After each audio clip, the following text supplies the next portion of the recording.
یوں دی ہمیں آزاد کی دنیا ہوئی حیران، اے قائد اعظم تیرا احسان ہے احسان، ہر سمت مسلمانوں پہ چھائی تھی تباہ۔ ناظرین اکرام السلام علیکم۔ ہم نے اپنے پہلے ایپیسوڈ میں پاکستان بننے کی جو رویداد بیان کی تھی وہ بڑی دل خراش تھی۔ ہمارے قائد جنہوں نے ہماری طرح ایک خواب دیکھا تھا، اور وہ خواب تھا ایک ایسا ملک جس میں امن ہوگا، جس میں خوشحالی ہوگی، جس میں ہر کسی کے لیے فلاح ہوگی، اور جو ایک ترقی یافتہ اسلامی مملکت ہوگا، جو اعتدال پسند ہوگا۔ کیا آج امن ہے؟ کیا آج اعتدال ہے؟ کیا یہ ریاست فلاحی ہے؟ کیا یہ ریاست ایک ترقی یافتہ اسلامی ریاست ہے؟ مجھے کچھ کہنے کی ضرورت نہیں، ہم میں سے ہر شخص اس کا جواب جانتا ہے۔ ناظرین، اپنے فادر آف دی نیشن، اپنے باپو، اپنے محسن قائد اعظم محمد علی جناح کو ہم نے ان کی بیماری کے آخری لمحات میں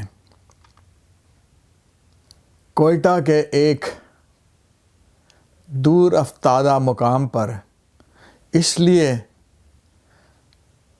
پہنچا دیا کہ شاید وہ بہت صحت افزا مقام ہے۔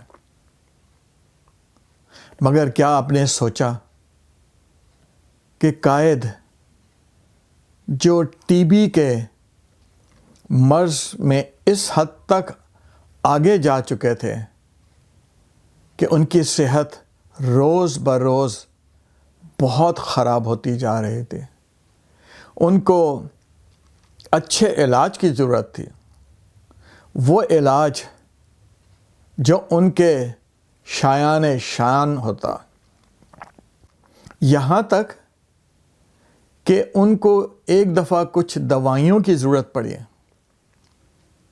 تو آپ کو یقین آئے گا کہ کوئٹہ میں وہ ادویات اویلیبل نہیں تھی، تو قائد کو وہ دوا نہ دی جا سکی۔ ان کی بہن نے بڑی کوشش کی، بہت دفعہ حکومت وقت سے مطالبہ کیا کہ قائد کو امریکہ یا برطانیہ یا کسی ایسے مقام پر بھجوایا جائے جہاں ان کا صحیح طور پہ علاج ہو سکے۔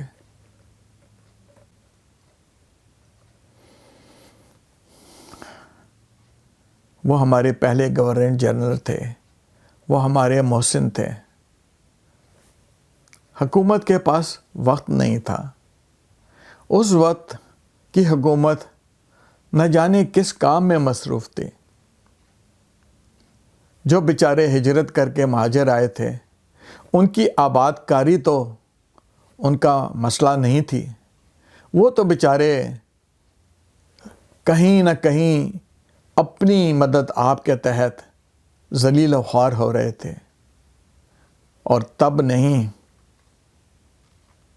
73 سال کے بعد بھی آج بھی وہ لوگ جو اپنا وطن، اپنی زمین، اپنی مٹی، اپنے خاندان، اپنے عزیز و اقارب، اپنا بچپن، اپنی جوانی، سب کچھ چھوڑ کر اس وطن میں آئے،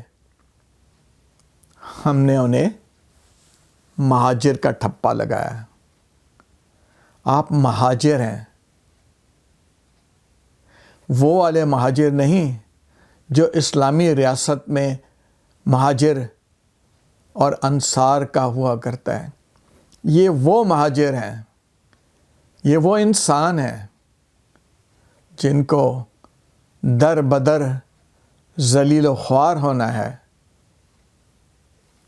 اس لیے کہ وہ یہاں پردیسی ہیں،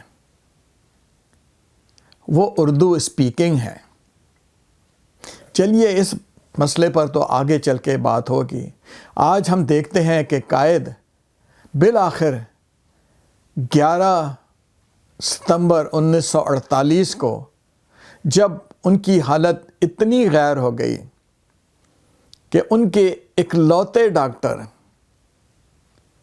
اس نے بھی یہ کہا کہ اب قائد کو کراچی لے کر جانا ہے. قائد کے لیے ان کا پسندیدہ جہاز وائکنگ منگوایا گیا. قائد کو اس کے اندر اسٹیچر پر ڈال کر جہاز کی بالکل بیک پر سیٹوں کو فولڈ کر کے اسٹیچر پر لٹا دیا گیا، اور قائد کی بہن اور قائد کی اکلوتی نرس اس کے ساتھ جہاز کو پرواز کرایا گیا. جہاز شام 4 بجے ماری پور ایئر بیس کراچی میں لینڈ کرتا ہے. محترمہ فاطمہ جناح باہر نکلتی ہیں اور ان کی حیرت کی انتہا نہیں رہتی جب وہ دیکھتی ہیں کہ یہاں قائد کو ریسیو کرنے کے لیے کوئی نہیں آیا. جی ہاں، کوئی نہیں آیا، ماں سوائے قائد کے ملٹری سیکٹری کے. کوئی اچھی ایمبولنس بھی شاید اویلیبل نہیں تھی. ایک انتہائی بوسیدہ ایمبولنس میں ان کو لٹا دیا گیا. قائد کے ساتھ مادر ملت محترمہ فاطمہ جناح تشریف انہوں نے رکھ لی، ساتھ میں ان کی نرس، اور یہ 3 لوگ ایمبولنس میں، اور ایمبولنس ماری پور بیس سے گورنر ہاؤس کی طرف چل پڑی. جیسے ان کو ریسیو کرنے کوئی نہیں آیا تھا، خدا جانے کراچی کی سی بریز کو کیا ہو گیا تھا. آج وہ بھی نہیں تھی. حبس اور انتہا کی گرمی. قائد اپنی ایمبولنس میں گورنر ہاؤس کی طرف چلتے ہیں. گاڑی ماری پور بیس سے باہر نکلتی ہے اور 4 میل کا فاصلہ طے کرنے کے بعد مہاجروں ہی کی ایک بستی کے پاس ریلوے پھاٹک پر جا کر سسکیاں لیتی ہے. جی ہاں، ایمبولنس سسکیاں لیتی ہے، اور گڑ گڑ گڑ گڑ کی آواز کے ساتھ آخری ہچکی ایمبولنس کو آ جاتی ہے. ڈرائیور محترمہ فاطمہ جناح کو مطلع کرتا ہے کہ یہ ایمبولنس وفات پا گئی ہے، کیونکہ اس کے اندر بھی اب خون نہیں ہے. جی ہاں، ایمبولنس 4 میل کے بعد پیٹرول سے خالی تھی. اس ایمبولنس کے پیچھے کیڈلک گاڑی تھی جس کے اندر ڈاکٹر اور قائد کا اسٹاف بھرا جمع تھا، اور وہ کار اور اس کی ٹینک پیٹرول سے بھری ہوئی تھی. نہ جانے یہ ایک سازش تھی یا حماقت یا بے وقوفی کہ کسی نے یہ بھی نہ سوچا کہ بھائی کار میں سے تھوڑا سا فیول ادھار دے دیں قائد وطن کی ایمبولنس کو، اور تاکہ وہ ایمبولنس چل پڑے. قائد کی ایمبولنس ریلوے پھاٹک پر کھڑی تھی. مہاجروں کی بستی میں مہاجر اپنے روزمرہ کے کام میں لگے ہوئے تھے، اور ایمبولنس کا ایئر کنڈیشن بند ہونے کی وجہ سے محترمہ نے ایمبولینس کا دروازہ کھولا ہوا تھا. بے شمار مکھیاں اور مچھر جو اس مچھر کالونی میں رہتے تھے وہ سب کے سب قائد کی خدمت میں حاضر تھے، اور وہ سب قائد کے منہ پر بن بنا کر نہ جانے کیا منتر پڑھ رہے تھے، یا خدا جانے ان کی بن بناہٹ میں کوئی دعا تھی یا ان کی بن بناہٹ میں غصہ تھا کہ ان کے قائد کو اس حال میں کس نے پہنچایا. بہرحال محترمہ فاطمہ جناح اور وہ اکلوتی نرس اپنے دوپٹوں سے ان مکھیوں اور مچھروں کو بھگانے کی کوشش کرتی رہیں. قائد میں تو اتنی سکت نہ تھی کہ وہ اپنے ہاتھ کو جنبش دے پاتے. استغفر اللہ، اللہ اکبر. یہ اس کے ساتھ ہو رہا تھا جو قائد وطن تھا، جو فادر آف دی نیشن تھا. 1 گھنٹہ اسی حال میں پسینے میں شرابور قائد اپنی موت کی لمحے کو شاید گر رہے تھے. شاید ان کو اسی وقت یقین ہو چلا تھا کہ آج کی رات انہیں میسر نہیں ہوگی. 1 گھنٹے بعد ایک اور ایمبولینس آتی ہے، اور ستم ظریفی یہ دیکھیے کہ نہ پہلے والی ایمبولینس پہ کوئی جھنڈا تھا، نہ دوسری آنے والی ایمبولینس پہ کوئی جھنڈا تھا. اگر ایمبولینس کے اوپر جھنڈا ہی ہوتا تو شاید عوام پہچان لیتی کہ ان کا محسن اس کھٹارہ کے اندر اپنی موت اور زندگی کی کشمکش میں ہے. شاید وہی اپنے کندھوں پہ اٹھا کے یا اپنی گدا گاڑی میں بٹھا کے یا اپنی اونٹ گاڑی میں بٹھا کے قائد کو گورنر ہاؤس پہنچا دیتے. سڑک بھی بند نہیں تھی، سڑک کو بھی کلیئر نہیں کیا گیا تھا، اور سڑک وہ سڑک ماری پور کی جس پہ آج بھی ٹریفک کا ازدحام ہوتا ہے، اس میں نئی ایمبولینس آنے والی دوسری ایمبولینس وہ بھی رینگتی ٹریفک میں اپنا رستہ بچاتی ہوئی گورنر ہاؤس کی طرف چلی جا رہی تھی. اور شہری اس ساری ایکٹیویٹی سے بے خبر تھے. کسی کو علم نہیں تھا کہ اس وقت اس ایمبولینس کے اندر ان کا قائد ہے، ان کا بیلوڈ فادر ہے، ان کا محسن ہے، جس نے اپنی صحت برباد کر دی ان کو یہ وطن دلانے کے لیے. بالآخر شام کے 6 بجے یہ ایمبولینس گورنر ہاؤس پہنچتی ہے. قائد کو گورنر ہاؤس کی دوسری منزل پر ان کے کمرے میں پہنچا دیا جاتا ہے. محترمہ فاطمہ جناح اور ان کی نرس ان کے سرہانے ہیں.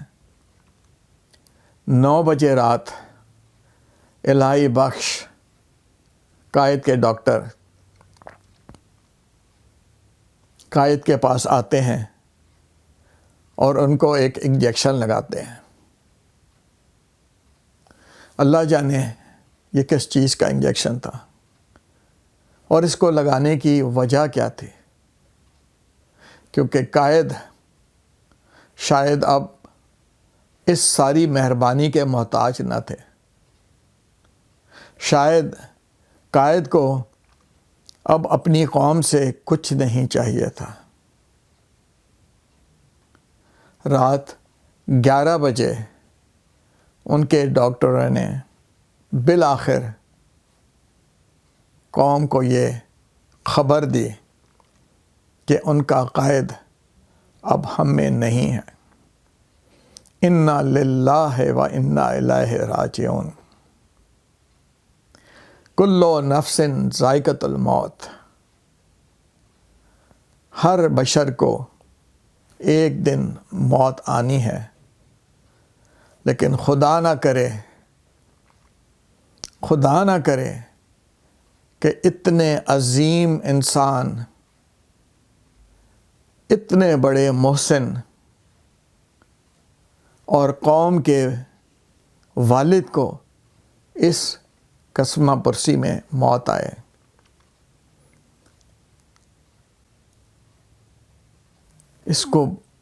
یہ سب کچھ بولنے کے بعد میری آواز جواب دے رہی ہے، میرے جذبات آپ کے سامنے اپنے آنسوؤں کو روکنے کی انتہائی کوشش کر رہے ہیں۔ اللہ نہ کرے کبھی ایسا ہو کہ کسی اور محسن کو اس کی اپنی قوم اس طرح کی موت تحفے میں دے۔ کہانیاں ختم نہیں ہوئی، ابھی قائد اور اس کے خاندان، ان کی بھی ابھی ایک داستان باقی ہے۔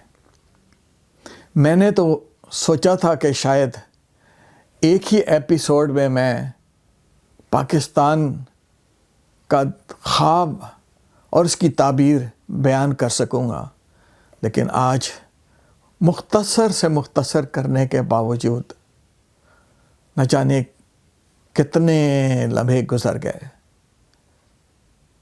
اللہ کرے کہ میرے سننے والے میرے الفاظ کو نہ دیکھیں، سننے والے میری اس ہی جان کیفیت کو نہ دیکھیں، میری قسمہ پرسی کو نہ دیکھیں۔ میرے پاس نہ تو وہ اچھے الفاظ ہیں، نہ وہ طلسماتی شخصیت ہے کہ جو آپ لوگوں پہ اثر انداز ہو، لیکن اللہ سے دعا ہے کہ یا اللہ، یہ ملک جس کے لیے نہ صرف کروڑوں انسانوں نے قربانیاں دیں، اپنے جان، مال، عزیز و اقارب، اپنی بیویاں، اپنی بیٹیاں قربان کی، اور آج 11 ستمبر 1948 کو وہ سورج بھی ڈوب گیا، اور اس کے ساتھ ہی قربانی کی ایک اور شمع بجھ گئی۔ اللہ تعالیٰ مجھ پر، آپ پر اور پوری پاکستانی قوم پر اپنا رحم اور کرم فرمائیں۔ اگر زندگی رہی تو انشاءاللہ اس کہانی کے اگلے کردار اور اس کہانی کے اگلے سبق انشاءاللہ ضرور آپ کے سامنے پیش کرنے کی جسارت کروں گا۔ اللہ حافظ۔ تیرا احسان ہے، تیرا احسان، تیرا احسان ہے، تیرا احسان۔